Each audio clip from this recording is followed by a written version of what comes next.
জেরিন, এই জেরিন। আমি পাশের রুমে ঝাড়ু দিতেছিলাম। সারাদিন খালি ঘর ঝাড়ু দিলেই হবে? ফাঁকিবাজ কোথাকার। ওই ঘর ঝাড়ু দেওয়া শেষ করে বাথরুমে এক গাদা কাপড় রাখছে, ওগুলো ধুবি। আমি ওকে নিয়ে একটু বাইরে যাচ্ছি, ফিরতে দেরি হবে। ন্যাকামি কোথাকার, চোখ দিয়ে টপ টপ করে পানি পড়ে। আরে ঘুরতে যাচ্ছি বাইরে, কারোর সাথে ভাইগে যাচ্ছি না। সহ্য একটা লোক। শুয়ে শুয়ে 3 বেলা খাবার পাচ্ছ, ওষুধ পত্র যখন যা চাচ্ছ তাই পাচ্ছ। বাড়ি ভাড়া, গ্যাস বিল, কারেন্ট বিল, সংসার খরচ সব আমাকে মেটাতে হয়। কি দিছো তুমি আমাকে? কি কি দিছো? হ্যাঁ, সারা জীবন দিছো তো শুধু যন্ত্রণা, মহা যন্ত্রণা। এই শোন, তোর মামাকে গোসল করা দিস। উফ, গায়ে কি গন্ধ, গন্ধে এখানে যাওয়াই যাচ্ছে না। খেতে দাও বাবা, তুমি আমার জন্য অনেক করেছো, ঠাই দিয়েছো, বড় করেছো, আর কত করবা? ক্ষমা চেয়ে আমাকে আর ছোট করো না। নতুন বিস্কিট নিয়ে আসছি ভাই, এই বিস্কিটটা দেখেন ভাই, নতুন আসছে ভাই, খুব ভালো বিস্কিট। আপনি স্যাম্পলটা রাখেন রাখেন। এই ভালো ভাই, 12 টাকায় কিনবেন, 20 টাকায় বেচতে পারেন। আর 1 কার্টন নিলে ভাই 5টা ফ্রি পাবেন ভাই। ভাই কার্টন দিয়ে দিবে, অর্ডার দিয়ে দিবে।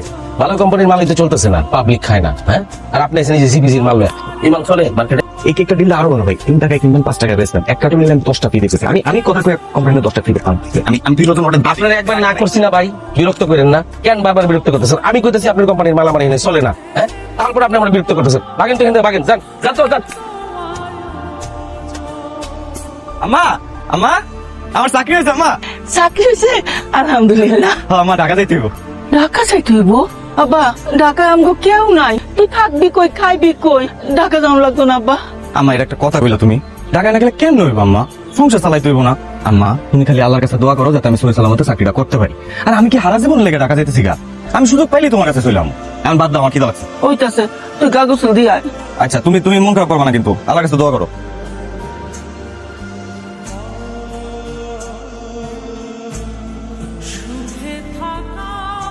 আমার মামি আমাকে অনেক আদর করতো, কখনো পর ভাবিনি, নিজের সন্তানের মতনই আদর করতো। কিন্তু তার কিছুদিন পরই আমার মামি মারা যায়, আর আমার মামা আরেকটা বিয়ে করেন। তারপর থেকেই একের পর এক বিপদ মামার মাথায় আসা শুরু করে। ব্যবসায় লোকসান হয়, চাকরির ঋণ বছরের পর বছর বাড়তে থাকে, ব্যবসা আর ফেরাতে পারে না। হয়তো এইসব চিন্তায় প্যারালাইজড হয়ে বাকিটা জীবন কাটাচ্ছে। জানো, শুধুমাত্র আমার মামার মুখের দিকে তাকিয়ে আমি এই নরক থেকে বের হতে পারছি না। সেদিন তোমার কষ্ট আমি বুঝি, তোমাকে প্রতিদিন কি পরিমাণ ধকলশতা এটা আমি অনুভব করি। আচ্ছা, তুমি কবে একটু মন খুলে হাসছো আমাকে একটু বলো? সব সময় তোমার মুখটা মলিন হয়ে থাকে। এই যে হাসছি, দেখো তো হাসি মুখে আমাকে দেখতে কেমন লাগে। অসাধারণ। সেদিন তোমার হাত আমি কখনো ছাড়বো না। তোমাকে আমি কতটা ভালোবাসি এটা না তোমাকে আমি বুঝাইতে পারি না।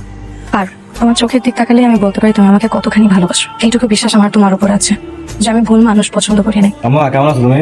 ভালো আছি, তুমি ভালো আছো আব্বা? হ্যাঁ আমি আছি ভালো। এই জয় আর বিলি কেমন আছে? পড়ালেখা ঠিক মতো করতেছে? ভালোই চলতেছে। আব্বা, তোর একটা কথা কইতাম, কয়টা টাকা পাঠাইতে পারবি?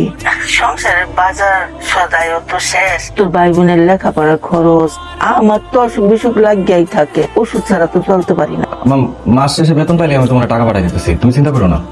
আর টাকা পাঠাইলে তারপর বাজার কইরা ওষুধ কিনে না খায়ও। হ্যাঁ সরি সরি সরি, দেরি হয়ে গেছে। কাজের যে চাপ জানো, সারাদিন রইদে হাইটা হাইটা ডিউটি করতে হয়, পুরো কামাই গেছে। দেখো এত পরিশ্রম বিয়ের পর বর্জন করতে পারবা? কি সেলসম্যান স্যার, কথা বলো না কেন? পারবা? পারবো, তুমি সাথে থাকলে আমি সব করতে পারছি। যাই তোমাকে এখন, নাও এটা ধরো। কি এটা? নুডলস, তোমার জন্য রান্না করছে, নাও খাও। সেই রান্না করো, খুব স্বাদ হয়েছে সত্যি? সত্যি। হ্যালো আব্বা। আমা টাকা পাইছো? পাঠাই দিছি কিন্তু। ও, ওই তো রফিকা আইসা দিয়া গেছে। তুই কেমন আছস? আমি ভালো আছি আম্মা। জয় আর মিলি কেমন আছে? পড়াশোনা ঠিক মতো করতেছে তো? ওরা ভালোই আছে। আবার তোর গলাটা এমন শোনা যাইতেছে কেন? না মা, আমি ভালো আছি। ওই কাজের চাপ তো অনেক আম্মা, আমি তোমার পরে কল দিব না। হ্যাঁ ও বাবা, বাবা শরীরের যত্ন নিস।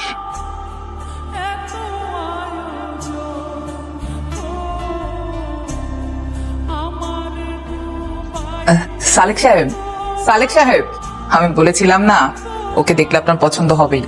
Wow, beautiful. জেরিন, আমাদের জন্য একটু চায়ের ব্যবস্থা কর।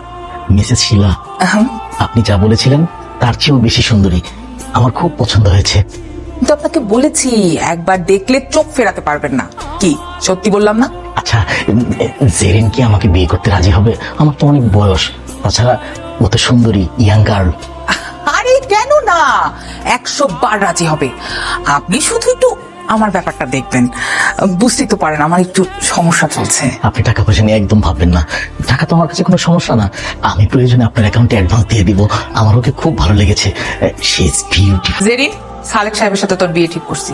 লোকটা ভালো মানুষ, তোরে পছন্দ করছে, ভালোবাসে। আরে লোকটার অনেক টাকা, তুই ভালো থাকবি। আজকালকার মেয়েরা বুইরা টাকলা লোকজনকে বিয়ে করতেছে, তাতে কি হয়েছে? এই বেটা তো ভালো মানুষ, কত বয়স না, তোরে ভালো পাইবো। আমারে দেখ, আমি কত কষ্ট করতেছি, এই পুরা সংসারটা আমার কান্দের উপর। তোর মামা শুয়ে শুয়ে কান্দা ছাড়া কিছু করে? এইটারে কি সংসার কয়? এইটারে দুজকের সংসার কয়, এটারে জাহান্নাম কয়। শোনো, সালেক সাহেবের সাথে মাইয়ার বিয়ে হবে। কোন ধরনের উল্টাপাল্টা যদি মাইয়ারে বুঝাইছো, তাহলে কিন্তু তোমার খবর আছে। এই মেয়ে, এইখানেই তোর বিয়ে হবে, বুঝতে পারছিস? কোন ধরনের এদিক ওদিক করার চেষ্টাও করবি না। উল্টাপাল্টা কোনো ধান্দা যেন আমি না দেখি। আমার সাথে গ্রামে যাব, মানে আমরা গ্রামে গিয়ে একটা সংসার পাবো, ছোট্ট সব, তুমি, আমি, আমার আম্মা, আমার ভাই। পারবো না ওদেরকে আপন করে নিতে? দেখো শিহাব, আমার মা নাই, বাবা নেই, আপন মানুষ হারানোর কষ্ট আমি খুব ভালো করে বুঝি। কিন্তু আমার মামা, আমি যদি তোমার সাথে যাই, আমার মামি আমার মামারে মাইরেই ফেলবে। আমি আজকেই বাসের 2টা টিকিট কাট, কালকে দুপুর 1টায় তোমার জন্য আমি আব্দুল্লাহপুরে অপেক্ষা করছি। আমি মন থেকে এই চাকরি ছাইড়ে দিচ্ছি। এই ঢাকা শহর আমার মতো করার জন্য না।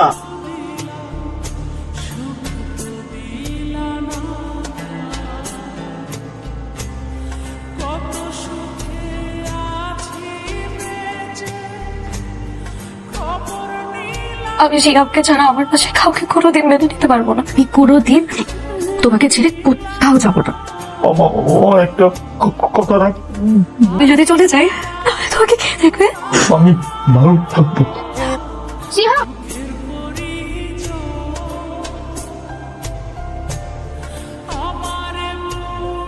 কি মনে করছো? আমি আসবো না।